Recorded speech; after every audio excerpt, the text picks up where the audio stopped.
Hey friends, we're coming up on the end of Lent, so I thought it'd be a good chance to talk about what comes next. My name is Ali Hurlburt. I'm a lay reader at Christ Church Anglican in Edmonton, and that means I am a giant church nerd who gets really excited about stuff, and there's little I get as excited about as Holy Week. So we are doing Holy Week 101 today. We have made it through Lent. We have failed to give up our coffee. We have tried to pray every day. We've gotten really used to those beautiful purple hangings in the church, and now it's all getting wrapped up in the most intense week of the church year, Holy Week. So, starting with the very beginning, what is Holy Week? There's a few different ways to answer that. The very simple answer is that it is the week before Easter. It follows from Palm Sunday, when Jesus arrives in Jerusalem, which is the city where he will eventually die, through all of the different events that lead up to his death on Friday, and then his resurrection on Easter Sunday. We call those events the Passion, because it's the moment where we really get into kind of the heart of that story, the drama of that story, of what happened in the final week of Jesus's life. It's also the entire plot of the movie JC Superstar. So if you want a really great Holy Week primer with angels dancing in bikinis and some fun music, you can also skip this and go watch JC Superstar, which is an absolute classic. But it is certainly the most important week of the year in the church calendar. It is the time of the year where we have church every single day of the week. We can go to church for 8 days straight. It is the time of the year where we really focus in on this one story, this central story of Jesus giving himself as a sacrifice to connect us back with God in a new way, in a special way. So that is what Holy Week is. Holy Week is also a time when we really slow down and we pick this one central story, this key piece of the life of Christ that informs everything we do as Christians, and we go day by day through it. We tend to take this time of year between Christmas, Advent, and Easter to run through Jesus's life story. So we start in December with Advent, and we are in like hyper fast forward mode already. In December, in Advent, we go through 9 months in about 3 weeks. Mary hears that she's pregnant, and then very quickly we get to her holding her baby boy. In January, we have maybe about 12 years that we cover in a month. We have the arrival of the wise men. We have some stories about Jesus as a child being taken to the temple. And then somewhere in here, we just kind of skip everything that happens until Jesus is 30. And he starts his public ministry. He gets baptized by John the Baptist in the River Jordan, and he starts gathering his disciples, healing people, performing miracles, teaching crowds, imparting what God needs us to know through Jesus. And so we cover about 3 years of his adult ministry in maybe 2 months in Lent, as we're approaching Holy Week and Easter. Then in Holy Week, we go day for day, all the way along. In Holy Week, we have 1 week of time, and we observe it over 1 week of time. So we've been screaming through Jesus' life story, and then we get here and, okay, this is worth it. This is important. This is something we need to go through step by step. And we start that with Palm Sunday. So Palm Sunday is the Sunday before Easter. It gets called Palm Sunday. It also gets called Passion Sunday. So Palm Sunday is a big celebration. It is happy. It is up. It's when Jesus arrives in Jerusalem and is greeted by crowds of everyday, ordinary people waving palm branches to welcome him and to celebrate him as their leader. Passion Sunday is a version of this same observance that goes from those palms, from that happy time, and gives us a little preview of everything that's going to happen for the rest of the week, right up through to Jesus being killed on a cross. So it's a bit of a jam-packed Sunday. There's lots of moods. There's lots of special music going on. So what do we do on Palm Sunday? We wave palm fronds. We get palm fronds shipped into us every year, as a lot of churches do. We take pieces of them. We give them to all the children. The children take them and hit each other and annoy their sisters and get into lightsaber fights with their friends. And it is holy chaos and it is wonderful. So we take part. We pretend, we imagine that we are in that crowd and we are welcoming Jesus. We are celebrating Jesus and seeing him as the King and the Messiah that we know he is. We talk about some kind of complex stuff. We talk about power. Jesus is kind of doing a parade into a city that's under Roman occupation. Jesus is presenting himself as a different kind of leader. He's not coming in flanked by an army. He's riding in on a colt. He's being celebrated by everyday people, not by the high priests, not by the political leaders. So we talk about the hope that people had, that the arrival of Jesus meant the end of their oppression, meant the end of this political rule over them. And we talk about sacrifice and exodus. Exodus meaning God bringing us out of bondage, out of oppression into freedom. Because Jesus is arriving for the Passover.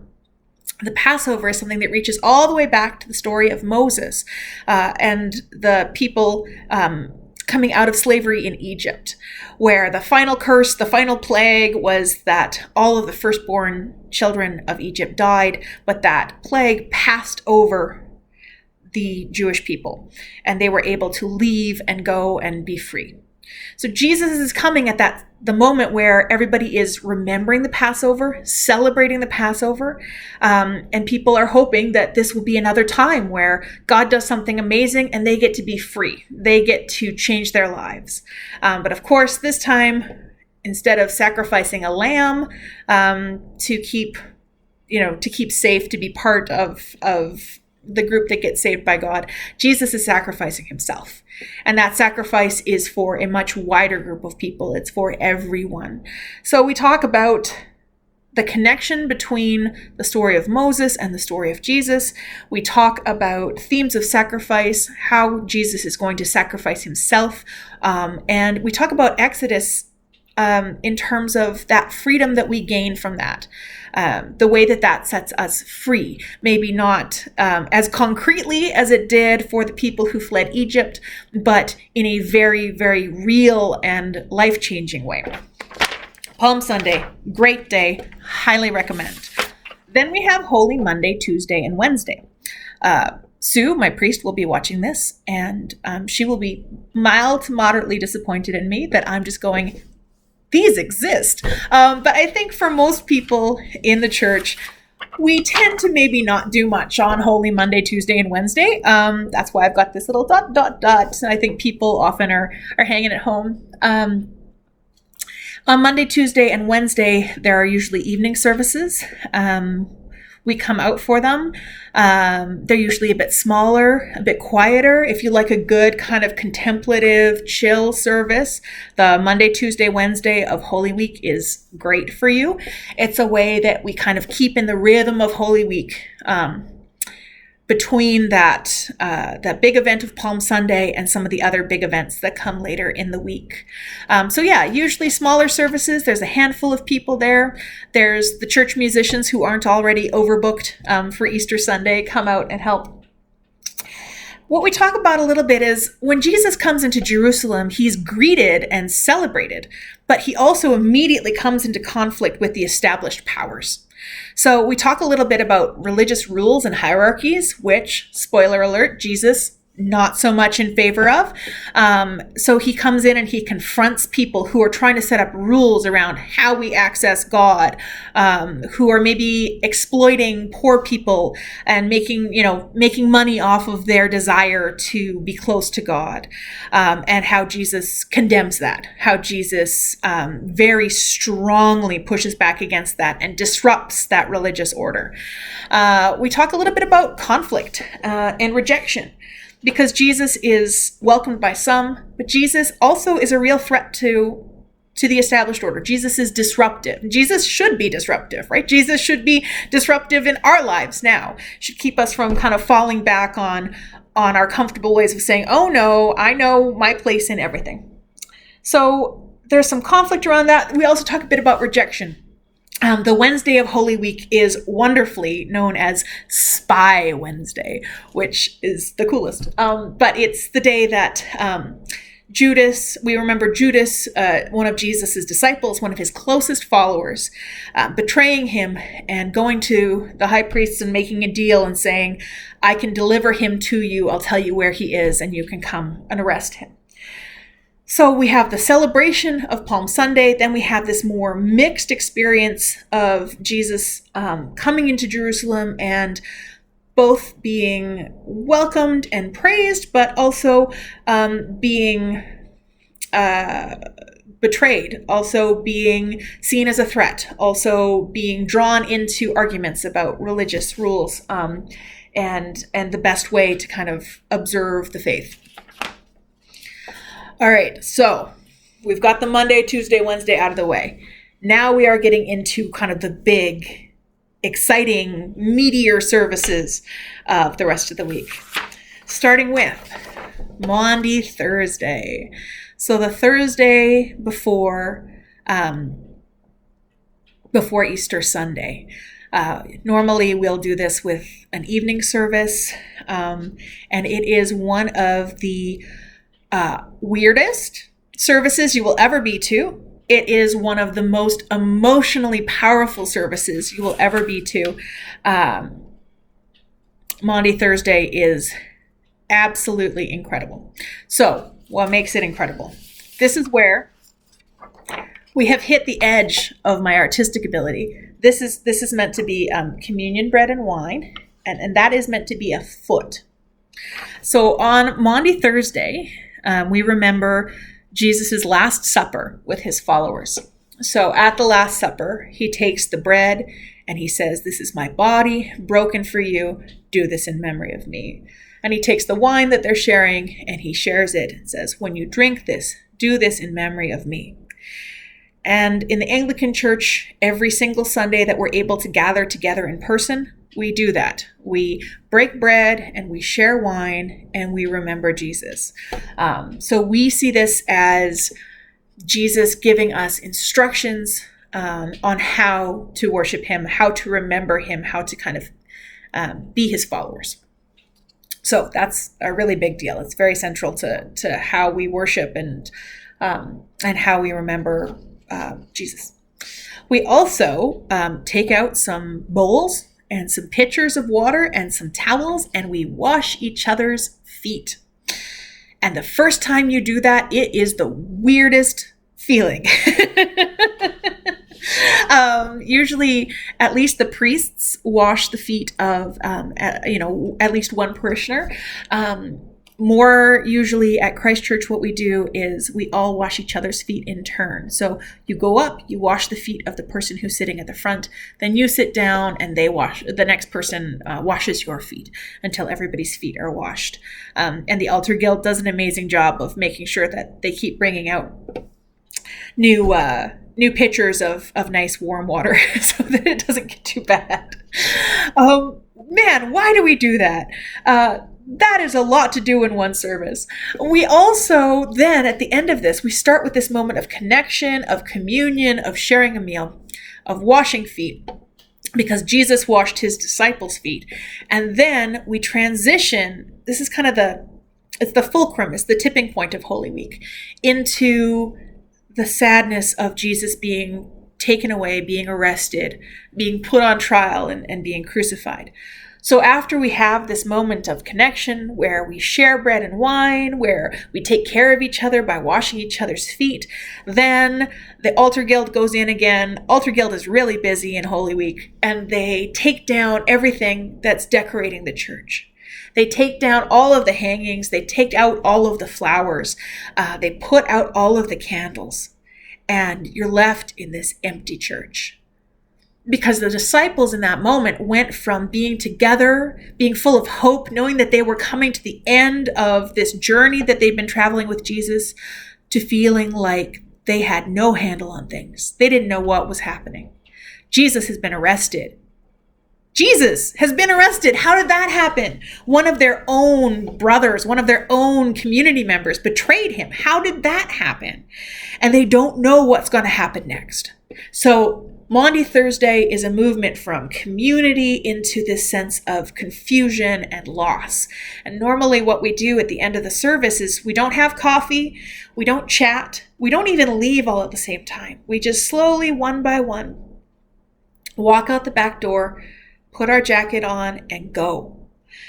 And in that way, we kind of embody that experience of scattering and confusion. In a way that I find really powerful. So what do we talk about on Maundy Thursday? What are the themes? Like everything. This is such a big service. There's so much going on. So we have the Last Supper. We have, Jesus instructing us to remember him in the breaking of the bread and the drinking of the wine. And that is such a rich part of our history and our practice of how we follow Jesus. We have the new and greatest commandment. So at that same supper, Jesus tells his disciples, "A new commandment I give to you, to love one another as I have loved you." That's why we call it Maundy Thursday. Maundy means mandatum, which means commandment, instruction. You have to do this. So we also talk about how Jesus has, come in. He's wrapping up this big story, this big arc that started with Moses, and he's challenging the way that some of the laws have been interpreted, the way that some of the religious structures have set themselves up to exclude people or to be more focused on the law than on God. And he's saying, okay, here's what we're going to do instead. We're going to love each other. And that is a big, big challenge, I think, for us, just like it was for the disciples who were hearing it. Love is risky. Love is messy. Love is difficult. But also as followers of Jesus and as Christians, we believe that love is at the foundation of everything. And that connecting to other people in love and in service is our way forward, is our way to have meaningful lives, is our way to heal our communities. We also talk a lot about serving each other.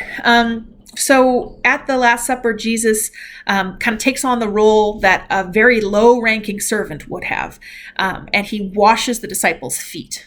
This is back when people were walking around in sandals and dust and animal dung, and so washing somebody's feet was pretty gross. And it really upsets his followers. They don't want him to wash their feet. They want him to be a big, powerful ruler and go off and be adored. And he says, no. You don't get it. This is not about that. This is not about being in charge. This is about serving. This is about serving each other. And he starts this model of servant leadership that we still aspire to and we talk a lot about. But we also talk a bit about accepting help. So serving each other, that can feel really good, depending on your personality. A lot of us really like serving each other. A lot of us find it much harder to accept help, to accept service from someone else. So washing somebody else's feet feels a bit weird. Having somebody wash your feet, that's kind of the risky part, right? Because you have to take your socks off, and what if your feet smell? And what if there's, like little bits of lint in between them, and someone's going to touch my feet? That's a lot harder. But it's absolutely essential. We need help as much as we are able to offer help. So that pair of topics, serving each other, but also accepting service from people, accepting help from God, those are really big topics. There's a lot to learn there. And there's something about showing up and experiencing it in really concrete terms, washing somebody's feet, having your feet washed, that can unlock those topics emotionally when you participate in them with your hands and with your feet.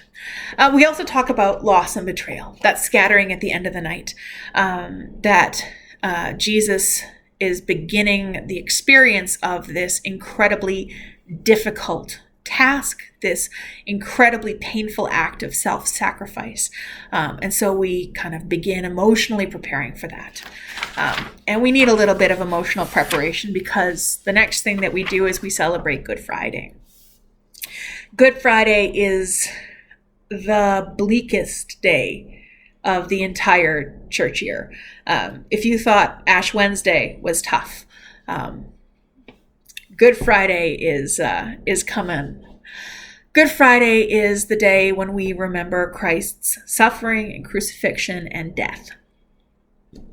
So, because it comes on the heels of Maundy Thursday, because we still have some of that memory of Palm Sunday and that celebration and recognition of Jesus, Good Friday feels absolutely gutting.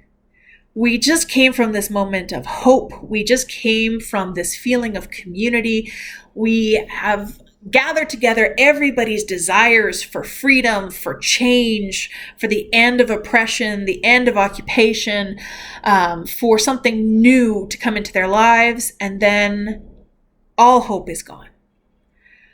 And we just have to sit with it. We can't fast forward through Good Friday. Even though, we know that the ending is coming, it matters to take some time to think about, well, what would it have felt like in that moment where you didn't know that it was coming? And even Jesus, who knew what was coming, still wrestled with it, still suffered for it. That even though we have Sunday coming, there's a huge cost here. So what we do on Good Friday is we often sit with an actual cross of some form. Remember that the church has been stripped bare on Maundy Thursday, so everything is empty. Nothing feels right. Nothing looks the way that it's supposed to look. And we sometimes will sit in silence with a large wooden cross, or we will do something called the Stations of the Cross, which is where we get even more granular. We slow down even harder, and we go one by one through different moments that Jesus experienced on his path to the cross. So something as small as when Jesus stumbles, when somebody else carries the cross, all those little moments of that story, and we really sit with it. And we talk about grief, we talk about loss, we talk about suffering and sacrifice, and it is really tough. Good Friday is really, really tough. I spoke with a woman once who came to Christian faith after many years as a very strong atheist, and she went to a Good Friday service. She'd kind of been in and out of church a bit. And she thought, well, this is horrible. These people have made up this pretend God, and then they're doing all of this terrible stuff to him.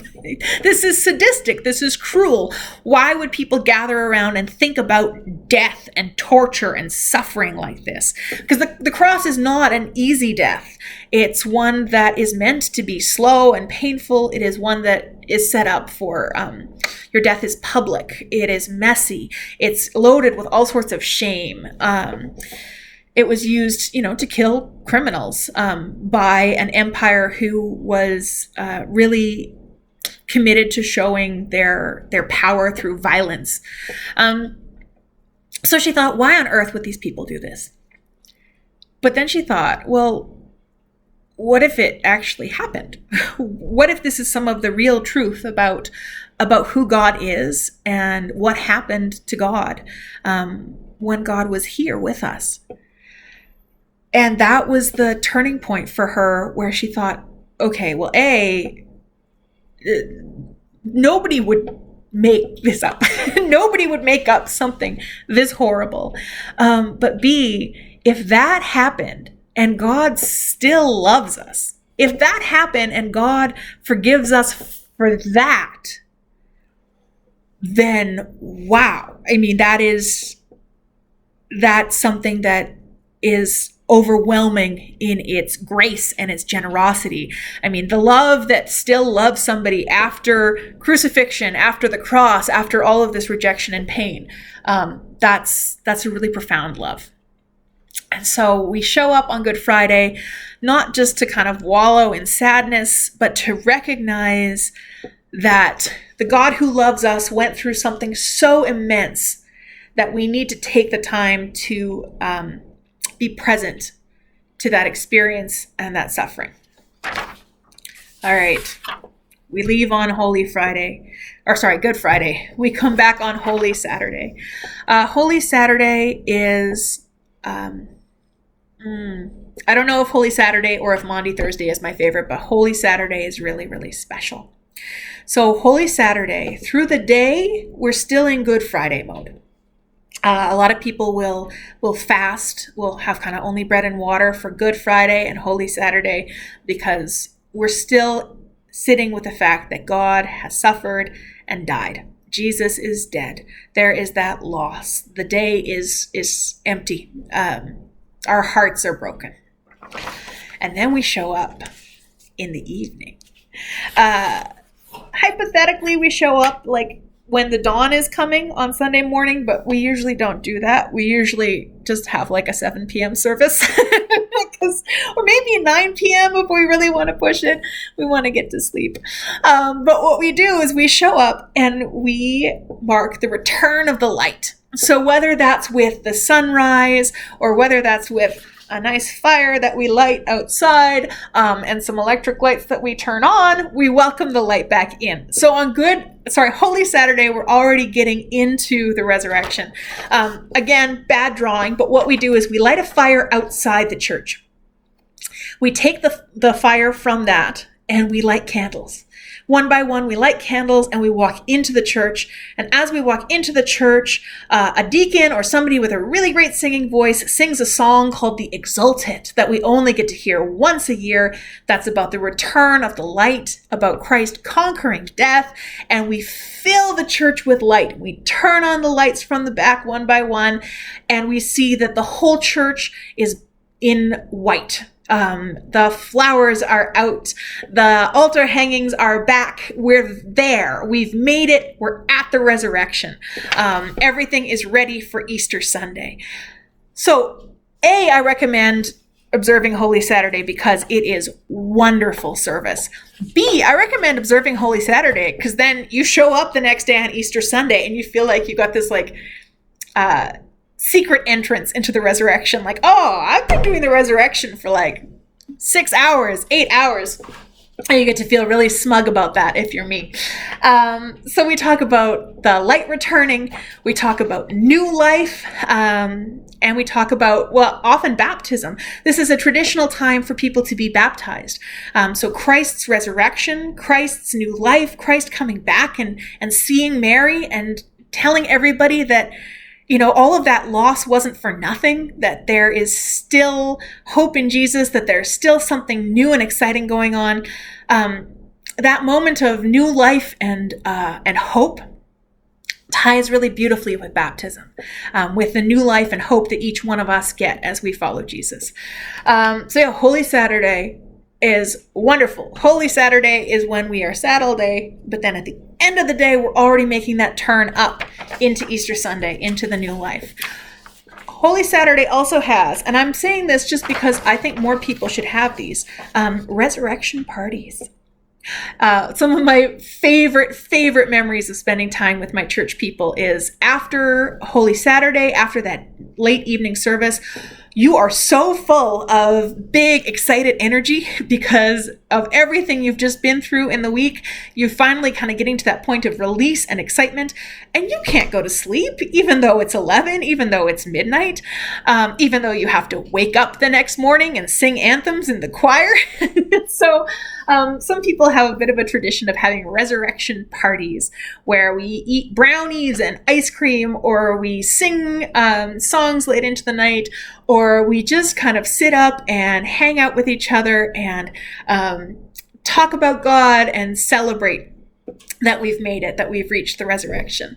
So resurrection parties. I I recommend them to you. They can look like whatever you want them to look like. They are a wonderful thing. And they make you really tired for when you show up on Easter Sunday. So Easter Sunday is our biggest Sunday celebration in the whole year. What do we do and what do we talk about? After we've been through all of these pieces, after we have spent so long preparing, Easter Sunday can feel like just this overwhelming celebration where we're trying to gather together all of these pieces. We're trying to understand, okay, what does it mean to sacrifice? What does it mean to be in community? Oh my goodness, Jesus came back. Oh my goodness, Jesus loved us so much that he went through all of that. Oh my goodness, there's nothing that we can do to make Jesus stop loving us. And we kind of try to bundle it all together into a big Sunday morning where we, hire a guest musician to play the trumpet, and there's special music, and there's balloons often at Christ Church, at least. There's great snacks after church. We get to come back together and embrace each other in a way we've been missing since we all scattered on Maundy Thursday. And we talk about everything. We talk about this mystery of how Christ was able to die and come back. We talk about what it means to live into that mystery. We talk about a lot of things. There's a lot going on.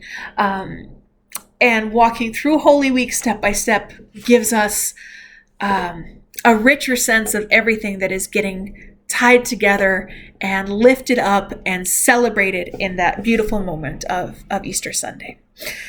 So, however you observe Holy Week, whichever piece you come out for, I hope that you feel God's presence through it.